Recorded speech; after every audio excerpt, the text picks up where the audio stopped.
Having previously reviewed the MG ZS EV, the MG3 Hybrid Plus and the HS plug-in hybrid, I was curious to see how the new ZS Hybrid Plus would compare to the rest of MG's fleet and of course some of its key competitors.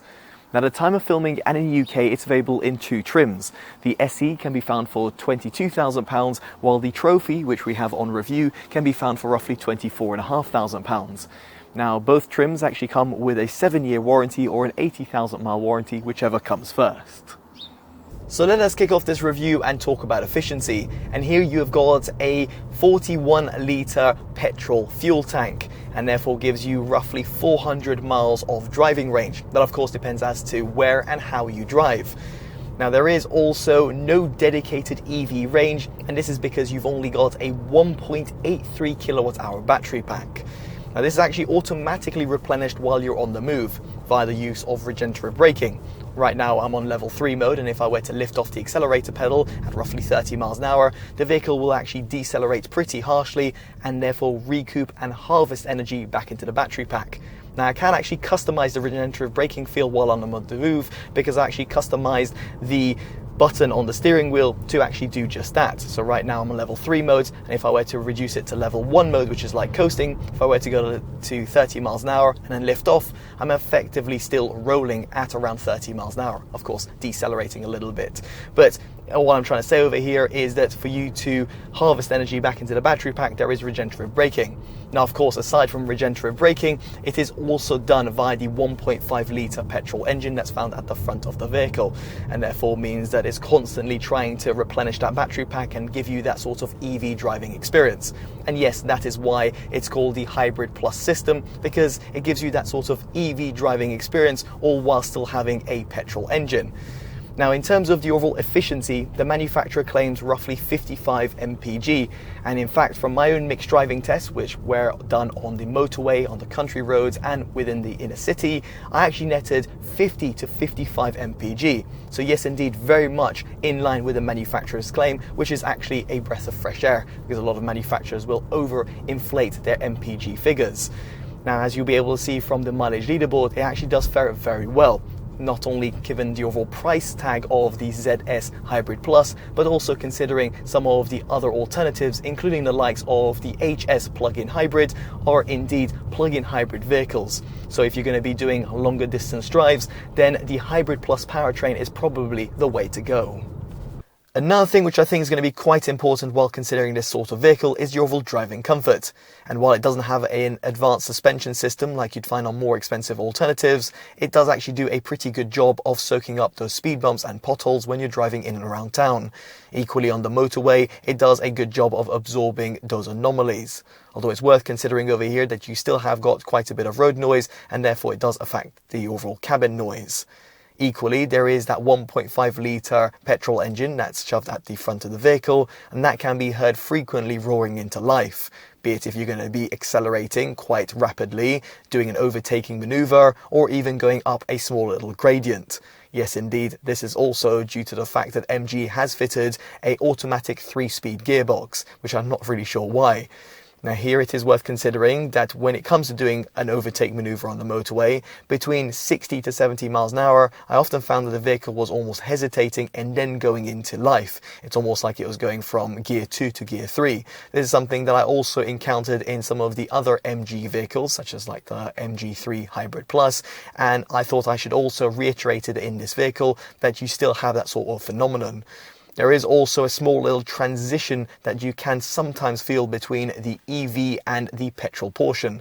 As I did mention before, it does shift between the different sort of power modes, and as a result, sometimes you will be able to hear and indeed feel that small little transition, but most of the time it's actually pretty seamless. So this actually brings me on to performance, and here I would like to point out, if you're going to be chucking around winding country routes, it does suffer from a little bit of body lean, and you don't also have the best sort of one-to-one connection with the front axle, even in terms of its sport mode preset. But I suspect here a lot of people won't care all that much. It's actually quite surprising because the vehicle actually has got quite a bit of power. You've got a naturally aspirated 1.5 litre hybrid petrol engine at the front, and this combines with a pretty beefy electric motor and that 1.83 kilowatt hour battery pack to output 145 kilowatts of power, or 194 horsepower, and 465 newton meters of torque, which also drive the front wheels only. I didn't encounter any sort of front wheel spin or torque steer either, which is certainly appreciated. Now, using RaceLogic's Performance Box Touch, I had it tested from 0 to 20 miles an hour in 2.21 seconds, 0 to 30 miles an hour in 3.38 seconds, 0 to 60 miles an hour in just 7.25 seconds, which is much faster than the manufacturer's 0 to 62 mile an hour claim of 8.7 seconds, and in 50 to 70 miles an hour in 3.77 seconds. There was also a peak acceleration of 0.43 G and a top speed of 104 miles an hour. Next up, we get onto its overall interior design, and when it comes to be sat within the cabin, it does actually look the part. Although when it comes to feeling it, you will be able to notice that there is quite a bit of harsh plastic that can be found towards the door trims and the dashboard. What's more important, however, is when it comes to opening and closing the doors, you've got a little bit of an odd ringing sound, which doesn't exactly entice you in terms of the overall build quality. So yes, indeed, it feels a little bit of cost cutting has been done by MG, and yes, this is present on all the 4 doors. Nonetheless, when it comes to the overall practicality, it's nice to see that you've got physical buttons and dials on the steering wheel and also traditional stalks. Furthermore, you've got a flurry of physical buttons that are found underneath the center display. These can be accessed, for example, for initiating a higher or lower volume and also enabling and disabling the climate controls. However, if you do want to adjust the temperature or the fan speed, you'll have to do it via the 12.3-inch display, which can be a little bit laggy and therefore slow at times and can be a little bit frustrating. Nonetheless, it's actually quite vivid and intuitively laid out, and therefore quite easy to understand. On that note, however, I would also like to mention that when it comes to accessing the shortcuts, for example via the steering wheel, and for example if you do want to launch the driver assistance systems, which can be quite handy when you're on the move, then unfortunately here for some reason the shortcut does not initiate when you're on Android Auto or any of the third-party mobile operating apps. If, however, you're on one of the MG apps, then it won't be an issue. Just something I thought I should point out because it did actually annoy me a little bit, because I had to go to the home screen each time and exit Android Auto and then initiate going via the shortcuts menu that's found on the steering wheel every single time I wanted to disable one of the driver assistance systems. And yes, I'll be touching upon that further down. Now yes, you will be pleased to know that Android Auto and Apple CarPlay are supported over a wired format, although wireless support is not there. You'll also not find any sort of turn-based navigation data that is fed through to the fully digitalized 7-inch instrument cluster. With that said, the driver's display itself is very vivid and provides you all the key information that you require, for example your traversing speeds and the safety systems that are in operation. Now, it's great to see that all these things come fitted as standard across the entire trim range, although it's worth pointing out that a head-up display is not available in the top-spec trophy trim, something that you might come to expect in some of the other MG vehicles, or indeed some of the more premium alternatives out there on the market. But it's not something that I'm overly worried about, given the overall price tag of the ZS Hybrid Plus. Equally, I would also like to highlight that you have got a standard 6-speaker 30-watt audio system. Yes, 30 watts. It doesn't exactly do that well across the sound frequency range, but will suffice for your basic music listening. Here, if you're a bit of an audiophile, you might want to look at some aftermarket solutions, because MG do not provide you a dedicated audio upgrade, even in the top-spec trophy trim. In fact, if you want a detailed breakdown of the audio system that's found within the ZS Hybrid Plus, make sure you check it up on your pop-up banner by following the links down in the description below or the pinned comments. Next up, we get onto storage, and here you have got the glove box, which has been optimized for right-hand drive vehicles. It's also nice to see that you've got a small little storage compartment just above it. There is also a small little slit that can be found towards the left side of the center console, at least for UK vehicles, therefore making it quite handy for passengers. As for the center console itself, at the front you've got a USB Type-A and Type-C port and a 12-volt socket, and there's also a further Type-A port used for charging only at the rear of the center console, and then you've also got a small little non-slip area. Further down, you've also got another larger area for a smartphone. Well, it's worth considering over here that due to its overall design, it means that if you're going to be accelerating relatively harshly, your smartphone will be quickly slipping down. So I wish over here that MG had incorporated a slightly larger lip. Nonetheless, further down you've got two cup holders with a small little plastic area which can be customized, in other words changing the overall size of the cup holders, and you've also got a small little compartment that's found within the center armrest. As for the door bins, none of them have been lined in any sort of fabric material, and therefore means that your loose change and keys will be heard rattling about, which is slightly disappointing, but they will actually accommodate a 500ml bottle with ease, with alongside some small to medium sized valuables, at least for the front two, because the rear two are a little bit more limited. And here you do not have a pull-down armrest compartment, and therefore no extra means of expanding the storage at the rear of the cabin. Although it's worth pointing out over here that in the trophy trim you do also have small little seat mat pockets that can be found on the rear portion of the front seats.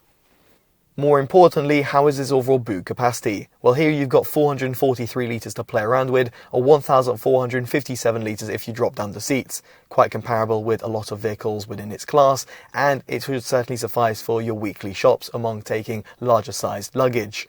Now, it has got a pretty practical hatchback design, and therefore means that someone who's just under 6 foot, I had no issues when it came to accessing the rear of the vehicle, although there is no electric tailgate, be it in the trophy trim or available as an option. Then you've got 60/40 rear split folding seats, and therefore no integrated ski latch, and a flat loading bay. There is also a pretty sizable underfloor compartment, which will suffice for taking your tyre repair kit, among a few other valuables that you might not use on a frequent basis. Now, aside from this, and a small little point I thought I should make, is that if you're going to be frequently accessing the full boot capacity and therefore removing the boot load cover, it can be sometimes hard to reinstall, which actually took me by surprise, and this is just due to the overall design that the manufacturer's gone with. In terms of expanding storage, you have got roof load capacity of 50 kilograms, and as for towing capacity, it's rated at 500 kilograms for both braked and unbraked trailers, which is actually quite disappointing, and therefore means that when it comes to its overall towing capacity, it is a little bit lackluster. Aside from transporting goods, what about when it comes to seating comfort? Well, first off, I thought I should point out that in the SE trim, you've got a grey cloth material. However, in the pictured trophy trim, this moves over to a leather style upholstery, which certainly does look the part. Furthermore, the seats themselves are very supremely soft. In fact, one of the softest seats that I've ever come across, competing with very expensive alternatives and some of the Citroën lineup. Yes, indeed, it's actually pretty good to see what MG has actually been able to achieve at this price point.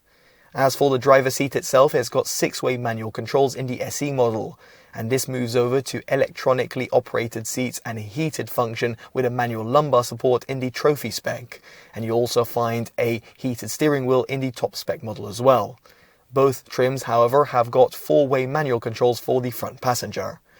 Now, as for the rear of the cabin, it's nice to see that the rear footwell design has been optimized, therefore meaning that the rear middle occupant won't be left uncomfortable. And as someone who's just under 6 foot, I had no issues whatsoever with both headroom and legroom. And I also felt that my legs were in a pretty natural position, therefore meaning it didn't feel too diagonally wedged, which is something that I often come across in some fully electric SUVs and even in certain hybrid SUVs as well. So in other words, over here, the ZS Hybrid Plus is very comfortable both at the front and rear of the cabin, and it's also very accommodating. Equally, I really do love what the manufacturers achieved with its overall exterior design, and of course looks are subjective, so I'd be curious to know what you make of it down in the comment section below. At the front, it's got a somewhat aggressive stance, and it's somewhat reminiscent to the newer generation MG5 EV estate, whereby you've got the bonnet that's somewhat droopy and it feeds into the headlights. As for its side profile, it's got a really nice silhouette, and it would have been nice to see body-colored wheel arches and side skirts, but it doesn't sort of detract from its overall look. This is also aided by the fact that you've got 17-inch alloys that come fitted as standard in the SE trim, and this moves up to 18-inch alloys in the pictured trophy. As for the rear, you've got an integrated spoiler, giving it a bit more of that sportier stance, and you've got a really nice sort of profile at the back, which is really aided by those pretty slender tail lights. Frankly, over here, I've got no complaints when it comes to its exterior design. I suspect most people will also like its overall stance. As for your colour options, as standard, it comes in Arctic White. If, however, you want a metallic black, silver, grey or blue, it'll set you back an additional £545. If, however, you want the tri-coat metallic dynamic red, it'll cost you £695. Speaking about its exterior design, this brings me on to safety, and here Euro NCAP tested the ZS Hybrid in 2024, and it managed 4 out of 5 stars. scoring 75% in adult occupancy, 82% in child occupancy, and 76% in its safety assist scores. As for the driver assistance systems, you've got a plethora of them included as standard, which is certainly appreciated. Here you have got adaptive cruise control with intelligent cruise assist, which actually does work a treat on the motorway, keeping you at a safe distance from the leading vehicle, and while sometimes it can feel a little bit jerky, it's actually really nice to see it actually included at this price point. Furthermore, you've also got steering assist, which takes away the stress on those more mundane motorway drives. Elsewhere, you've got active emergency braking, lane keep assist with lane departure warning system, intelligent speed limit assist, blind spot detection with lane change assist, driver attention alert, and forward collision warning. Now, while all these systems are very much appreciated, it is actually quite cumbersome that they become re-enabled every single time you power on the vehicle. And I highlight this because it's very much present on a lot of other alternatives, and this is due to rather silly regulations and rules. Now, thankfully, MG have thought about it by allowing you to program one of the keys on the steering wheel to give you a shortcut to the driver assistance settings via the infotainment system. However, as I did point out before, sometimes it doesn't actually work when you're in certain apps, such as the likes of Android Auto. Nonetheless, here you'll still have to faff around with the infotainment system, which is never very much appreciated while you're on the move, and therefore means that it's something that you might want to do every single time you power on the vehicle before you actually set off on a drive. Now, what I do love, however, is the overall visibility around the cabin. At the front, side and rear, I've got no issues whatsoever. You've also got a nice rear wiper. Furthermore, you've got a 10.51 meter turning circle, therefore making maneuverability a breeze, and with the additional of rear sensors and a camera, and also rear cross traffic alert fitted as standard across the entire trim range, it gives you extra peace of mind. You can actually go a step further with the trophy spec because this will also add 360-degree cameras, therefore meaning that you can actually prevent from curbing your rims. So with all that in mind, it brings us on to our verdict of the new MG ZS Hybrid Plus, and here I do think it actually ticks a lot of boxes. Not only because it will appeal for those people that cannot regularly plug in their vehicle, therefore making the likes of the ZS EV and the HS plug-in hybrid out of contention, among other plug-in electrified vehicles, but it's also pretty fuel efficient given its overall hybrid plus powertrain, therefore making it a worthwhile consideration over the likes of petrol or diesel only alternatives. Furthermore, it's also pretty affordable and you're getting actually a pretty comprehensive package. Not only because of the warranty, but you're also getting a nice exterior design, a practical interior with plenty of legroom and headroom for your rear occupants, and a good boot capacity. Combining all of this with a pretty comfortable driving experience, it makes the ZS Hybrid Plus a worthwhile consideration, and therefore getting our Best Buy award. Now, do consider there are some other alternatives out there on the market that you might want to look at, some of which I've reviewed and will be down in the description below for you to consider. Now, if you have enjoyed this detailed independent review, definitely do consider dropping a like, subscribing and hitting that bell notification, all of which would be greatly appreciated. And as such, I've been Chris from TotallyEV and I'll hopefully see you next one. Take care of yourselves and goodbye.